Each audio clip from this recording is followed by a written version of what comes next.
Bonjour Marie-Odile. Bonjour Marion. Écoute, je suis ravie de t'accueillir aujourd'hui sur le podcast de la communauté. C'est moi qui suis extrêmement flattée de l'honneur que tu me fais de me recevoir. Merci beaucoup. C'est avec plaisir en tout cas. Donc Marie-Odile, aujourd'hui, tu es la fondatrice et créatrice de Cosmoya, qui Oui, est un laboratoire de formulation à façon basé à Bordeaux. tout à fait. Et Près de donc, l'océan. près de l'océan, bah, tu as bien de la chance. On est à l'opposé. Moi, je suis plutôt vers le sud et toi, sud-est, toi, sud-ouest. Alors justement, je voulais t'interviewer parce que donc, déjà, tu as quand même 20 ans d'expérience dans le domaine de la cosmétique, dont 20 plutôt au niveau des matières premières, ingrédients, et une dizaine d'années aussi dans tout ce qui est plutôt formulation. C'est ça. À Voilà. peu près 50-50.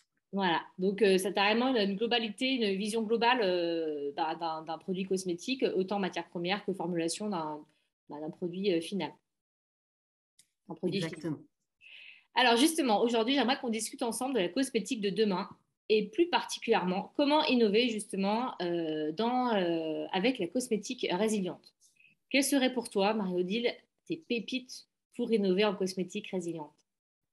La résilience en cosmétique, déjà pour moi, c'est un terme qui est extrêmement important parce que pour moi aujourd'hui, soit on va vers quelque chose de plus durable, soit ça va être très très compliqué à très moyen terme.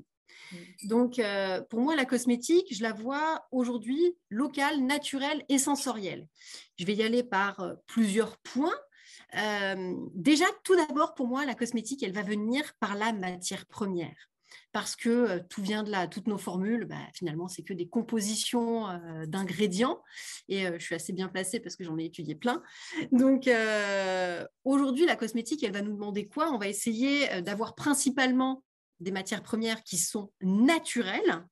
Mhm. Et quand je dis naturel, je vais même aller un petit peu plus loin parce que on est beaucoup sur des matières premières qui étaient chimiques dans la beauté de la chimie. Hein. Je ne parle pas du tout forcément de cosmétiques tels qu'on en entend par les silicones ou les acrylates, mais vraiment aujourd'hui, je pense que les attentes vont plus aller de s'éloigner de plus en plus de la chimie conventionnelle pour aller vers la chimie verte, voire même encore plus loin pour aller vers des produits qui vont être issus de l'upcycling. Et donc, plus on va aller loin comme ça dans ce procédé, plus on va aller se rapprocher de l'ingrédient le plus brut possible, tel que presque ce qu'on va trouver dans la nature. Alors, bon, je ne suis pas Et du tu... tout... Ouais, justement, c'est intéressant de parler upcycling. Ça fait quand même pas quelques années qu'on en parle déjà dans le milieu de la cosmétique, qu'on essaye de revaloriser les produits, les rebuts, en fait, on va dire, des fabrications de matières premières pour faire des matières premières upcyclées. Est-ce que tu penses que c'est possible de faire aujourd'hui une formulation 100% upcyclée, par exemple?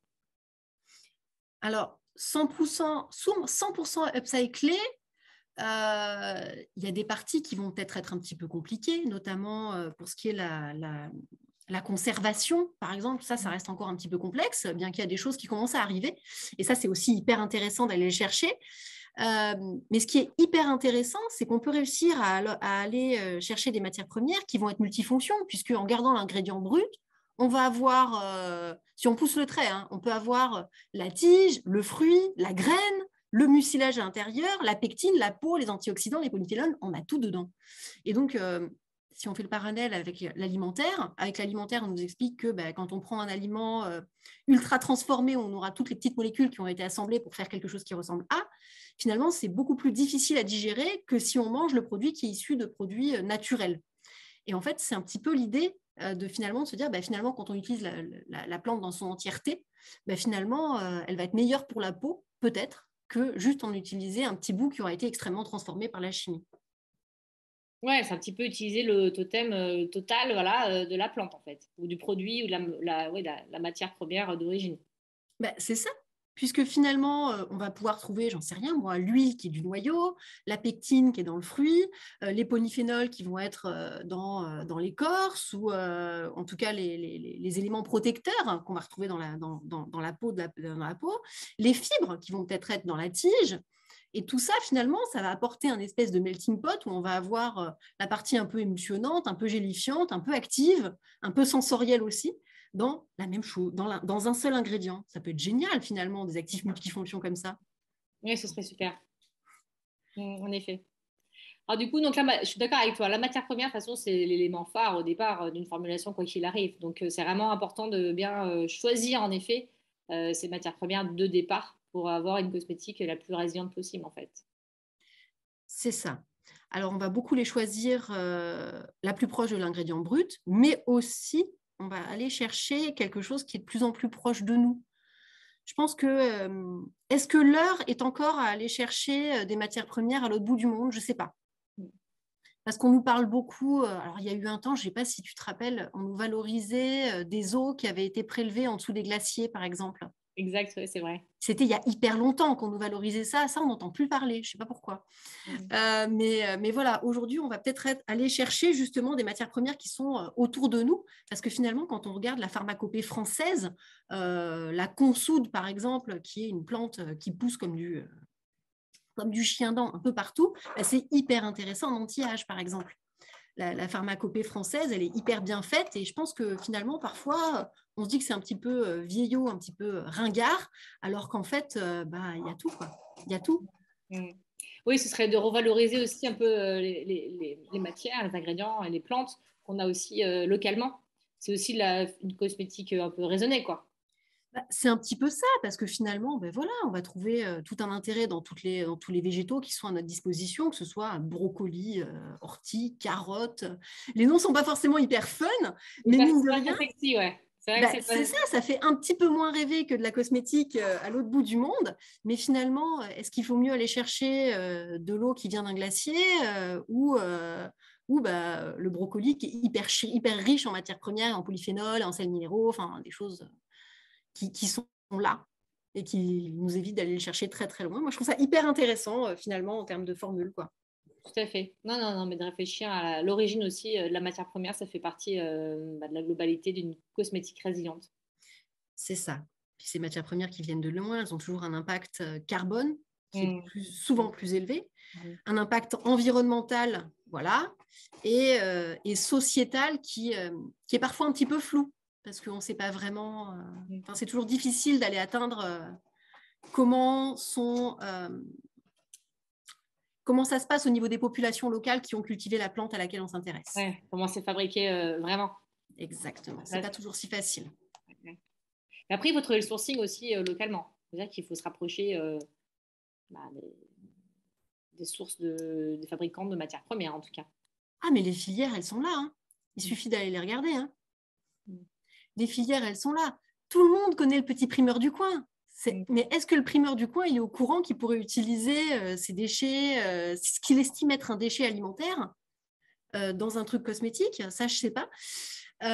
Et il y a tout un tas de parcours, de questionnaires, de choses qui existent et qui peuvent permettre d'aller voir comment est-ce qu'on peut valoriser des matières premières comme ça. Donc là, justement, il y a des discussions qui se font avec des spécialistes, des universités et ben, les grandes associations cosmétiques françaises, justement, qui sont là pour aller justement chercher un petit peu tout ça pour le valoriser pour nos beaux produits. Oui, je ne pense pas que forcément les agriculteurs soient au courant en fait, de ça, de ce recycling possible de leurs rebuts. Donc oui, c'est intéressant. Non, ils ne le savent pas la plupart du temps. Et quand on leur en parle, les premiers, ils sont là. Oh, ah, mais c'est vrai? Ah, mais je pourrais? Non, mais le produit, je le vendrais combien? 20 centimes du kilo. Et quand tu leur expliques le prix des matières premières en cosmétique, ils tombent de l'arbre. Ok, j'y vais. Hop, il est où ce questionnaire que j'ai rempli tout de suite? Ouais, après, c'est pas si simple, hein, mais il y a pas mal de choses intéressantes à aller chercher, en tout cas. Ok. Alors après les matières premières, vers quoi on tend? Une fois qu'on a des beaux ingrédients, on va formuler. Exactement. Et la base d'une formulation résiliente, moi, je vais la définir en 3 points. Parce que la formule, on va la vouloir simple. Ben déjà, on a choisi des ingrédients qui savent faire plusieurs choses à la fois, donc ça, c'est chouette. Ça nous permet d'avoir des formules qui sont à listine qui courte, hein, les formules les plus minimalistes possibles. Et chaque matière première, elle va avoir un rôle qui va être connu et qui va être facile à lire, je dirais, pour le consommateur, hein. C'est-à-dire que quand il va regarder la matière première, il va voir, je ne sais pas moi, un extrait de telle plante qui va être prise dans son entièreté. Alors après, bon, il y a le discours à expliquer, hein, il y a toujours ce côté discours, ce côté explicatif pour le client, mais s'il est à partir d'un extrait de pomme, bah, c'est quand même beaucoup plus facile à lire pour lui qu'un nom chimique à rallonge. Ça, c'est une évidence. Et ensuite, bah, quand on est sur un extrait de pomme, on connaît un petit peu plus la composition de la pomme. Donc, ça va être aussi plus facile à comprendre derrière l'activité de la matière première et à quoi elle sert tout simplement, et pour nous en tant que formulateurs, et pour le consommateur derrière. On va aussi favoriser le troisième point, ça va être de se dire que les matières premières, on va essayer de les favoriser un maximum à multi-usage et un maximum local, ce qui est assez logique en fonction de ce que je viens de raconter avant. C'est-à-dire quand même, c'est vraiment un processus en fait. C'est ça. D'un développement où on réfléchit de A à Z, donc des matières premières et qui ensuite vont dans la formulation, une formulation qui soit quand même raisonnée, toujours simple, mais pas, ça ne veut pas dire simpliste, hein, attention au terme, et au contraire, qui soit vraiment pensée pour optimiser toute matière. C'est ça. C'est ça. Less is more, les Allemands le disent depuis très très longtemps et ils ont bien raison. Oui, le moins transformé possible et puis le plus simple et le plus efficace possible. Tout en communiquant, en fait, quand je t'écoute, c'est bien communiquer clairement aussi aux consommateurs l'efficacité de chaque matière première et pourquoi on utilise ça. C'est ça, on est vraiment dans cette hyper communication. Le consommateur veut connaître, le consommateur veut savoir, le consommateur veut comprendre. Le consommateur a besoin d'être rassuré aussi, tout simplement. Hein. Donc, alors, c'est pas moi qui fais le produit fini, hein, mais en tout cas, je vais essayer d'expliquer à tous mes clients pour qu'eux-mêmes puissent transmettre la bonne parole derrière quand ils vont vendre leurs produits. C'est un peu l'idée. Mais c'est vrai qu'après, on va aller même encore plus loin parce que la formule, elle est simple, elle n'a pas beaucoup d'ingrédients, mais on va aussi réfléchir en termes de procédés. Ouais. Comment la fabriquer? C'est ça, il faut le fabriquer, ce produit. Alors, avoir des produits hyper naturels, avoir 4 matières premières dans sa formule, c'est bien joli, mais derrière, s'il faut formuler en fabriquant je sais pas, en chauffant à 85 degrés pendant 1 heure et demie, ça va être compliqué. Il y aura beaucoup de consommation, du moins, on va dire. C'est ça. Donc, on va essayer de faire en sorte que quand on formule, les formules, elles soient simples à mettre en œuvre. Avec pas beaucoup d'agitation ou alors une agitation qui est forte sur un temps court. Voilà. On va essayer de limiter la chauffe pour respecter les ingrédients aussi, mais aussi pour limiter la consommation énergétique, évidemment.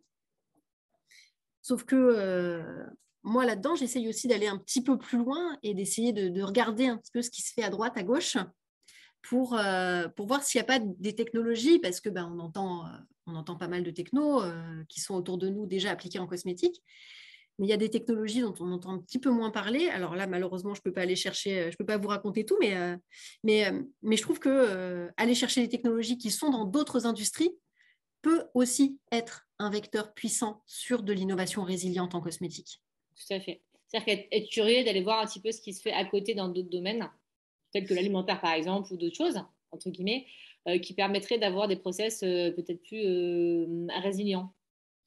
Oui, des choses respectueuses, des choses des techniques sans chauffe, parce que la conservation des vitamines, qu'on soit en pharma ou en alimentaire, c'est toujours un sujet. Hein. Bien sûr. Donc là, au contraire, c'est toujours hyper intéressant d'aller discuter avec des gens qui font d'autres industries que nous pour aller chercher un petit peu où est leur innovation, où est leur nouvelle techno, pour aller voir si on ne peut pas aller tirer un petit peu ça pour le mettre en cosmétique. Moi, je trouve ça toujours hyper passionnant, les cross-technologies. Ouais, je suis tout à fait d'accord avec toi. C'est hyper très, très valorisant en plus. Et souvent, ça facilite beaucoup de choses et ça permet de nouveaux types de formules galéniques qu'on n'aurait pas pensé ou eu, en tout cas, jusqu'à aujourd'hui. C'est ça, ça peut offrir des expériences finalement. Le consommateur, il a des choses un peu inattendues. il y a eu un moment où on avait beaucoup de formules. Alors, c'est toujours un petit peu... il y a eu un moment où c'était hyper tendance de faire des textures alimentaires. On parlait tout le temps la semoule, la galette, La mousse. les chantilly, les mousses. Ben voilà, on est toujours là d'aller chercher un petit peu ce que les voisins y font pour aller le transposer en cosmétique avec toutes nos contraintes derrière. Parce qu'il y en a quand même Oui, c'est pas les mêmes, hein. C'est ça. Il n'y a pas les mêmes contraintes. Donc, après avoir vu finalement les matières, la formulation et aussi le process, parce que le process aussi, il faut en tenir compte dès le début. On se dit oui, c'est à la fin, mais finalement, c'est en choisissant les matières et la formulation qu'on va aussi penser au process. Donc, c'est vraiment une globalité quand on fait un développement produit. Ben, c'est sûr. Parce que si on réfléchit sur des formules qui sont sans eau, des formules solides, des formules poudre, des gestuelles qui sont un peu différentes, hein, si tu ne réfléchis pas au process dès le départ, tu te retrouves avec une très très jolie formule mise au point du labo. Et puis, au fait, qui c'est qui peut me l'industrialiser? Tu te retrouves un petit peu seul. C'est ça. Il faut que ce soit réaliste et réalisable. C'est ça, réaliste et réalisable. Tout un programme. C'est ça. Et il ne faut pas oublier non plus que faire du tout naturel, déjà, c'est un challenge qui nous pousse à de l'innovation, c'est certain. Ce qu'il y a, c'est que parfois, on a un peu tendance à oublier que la cosmétique, c'est l'industrie des paillettes, quoi. C'est l'industrie du plaisir. On est là pour rendre les gens heureux, pour leur apporter du bien-être. Donc, innover, évidemment, mais innover au service de l'expérience consommateur. Toujours. Pour moi, il faut toujours se dire que il faut que le client soit heureux, que le client soit surpris, que le client soit satisfait du produit. Parce que quand on regarde finalement le marché, quand on entend, alors moi je suis beaucoup sollicitée par des gens qui me disent, moi je veux être hyper clean, je veux être Yuka compliant, je ne veux pas avoir ni ça, ni ça, ni ça, ni ça, des listes à rallonge. Et en fait, après, ils te donnent un brief en te donnant typiquement des benches marchés qui correspondent exactement à ce qu'ils ne veulent pas. Oui. Donc là, c'est sympa, mais il y a un moment donné, c'est compliqué. Il y a un gap entre les deux. Comment faire? Ben, c'est ça, c'est-à-dire que le consommateur, d'un côté, il est hyper exigeant, il veut énormément de choses, mais il faut aussi beaucoup le former et l'informer pour qu'ils comprennent ce qu'ils achètent. Parce qu'il dit qu'il veut ça, qu'il veut ça, qu'il veut ça. Mais le consommateur, qu'est-ce qu'il veut avant tout? Il veut que son produit il soit efficace. Il veut que son produit il soit sensoriel. Il veut que ce soit un plaisir quand on l'applique. Exactement. Ouais, je sais pas. C'est ça. Il veut que le produit il soit fun. Bah oui, sinon sinon tu rachètes pas hein, au final. Si tu n'as pas du plaisir quand tu l'utilises et que tu vois que tu n'as pas de résultat, bah, tu ne vas jamais racheter ton produit. C'est ça, des produits avec des notes merveilleuses sur Yuka, où finalement on a énormément de feedback pas forcément hyper positif, parce que on a oublié que le produit il allait être consommé par un consommateur qui n'est pas forcément satisfait à la fin de l'histoire, parce que lui, qu'est-ce qu'il va faire? Il va se le mettre sur la peau, et si ça colle, si ça pénètre pas bien, si ça laisse un petit résidu, là, il ne va pas être content. Et il ne faut pas oublier non plus que le consommateur, il a une seule bourse et que il faut que ça rentre aussi dans des coûts à chaque fois assez acceptables. Donc, je pense qu'on est quand même des sacrés équilibristes pour aller jongler sur tout ça. Même les challenges, en fait, quand on est formulateur, quand on développe des produits. Parce que c'est vrai qu'il y a beaucoup de contraintes. C'est pas vraiment des contraintes, c'est aussi des challenges à relever. Et on a envie que, que le produit soit efficace et qu'il ait du sens, je dirais aussi. Autant pour le consommateur que pour la planète. Donc, c'est important d'avoir une vision globale. C'est ça. Ouais. C'est ça. Alors, la vision, elle doit être vraiment globale. Donc là, dans la formulation, dans l'emballage, dans le discours, dans tout ça, il faut que la vision, elle soit là pour pouvoir permettre au consommateur de comprendre ce qu'il fait et en même temps de lui offrir des produits qui soient innovants, agréables et respectueux de la planète, quoi. C'est ça. C'est du travail. Exactement. Super Marie-Odile. Alors, est-ce que tu aurais des choses à nous rajouter? Est-ce que pour avoir une cosmétique résiliente, pour toi, il y aurait des choses à rajouter? Alors bon, moi je pense vraiment qu'effectivement, la matière première, c'est vraiment là où il faut aller chercher.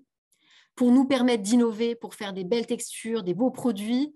Je travaille sur pas mal de choses en termes de matières premières et en termes aussi de cross-technologie que je vais aller chercher à droite, à gauche. Mais ça, je n'ai pas encore le droit tout à fait de vous en parler. Donc, ça viendra bientôt, j'espère. Une prochaine édition. Exactement. Je viendrai te montrer tout ce que j'ai réussi à aller lors de mes pêches aux idées. Ah, super. Et justement, j'ai oublié de te demander, mais je voulais te demander pourquoi la signification de Cosmoya. Alors, Cosmoya, c'est de la cosmétique. Donc déjà, on a la première syllabe, ce qui est assez évident. Et la deuxième, c'est l'Oya. Puisque, alors l'Oya, il est juste là, il est derrière moi. C'est une espèce de petite fougère qui se plante comme ça sur les dunes.